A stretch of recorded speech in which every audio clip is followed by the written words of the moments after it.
సినిమాకి వెడుతూ ఉంటారు షికారుకు దంపతులు, భార్య భర్తను. బండి మీద ఆయన ముందు నడుపుతూ ఉంటాడు, ఈవిడ చక్కగా నడుం చుట్టూ చెయ్యేస్తుంది చక్కగా, ఇంకా ఆయనకి సరదాగా ఉంటుంది చాలా.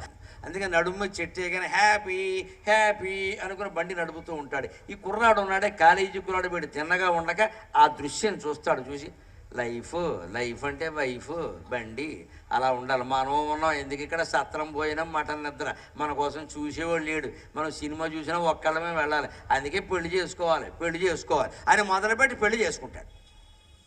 అందుకే పెళ్లికి ఆయన తర్వాత 2 ఏళ్ళు అయ్యేసరికి ఈ వైఫ్ లైఫ్ అన్నీ ఎంత బాగుంటాయో అర్థమైపోతాయి ఖచ్చితంగా. పెళ్ళి అయిన మొదటి సంవత్సరం భార్య మాట భర్త వింటాడు.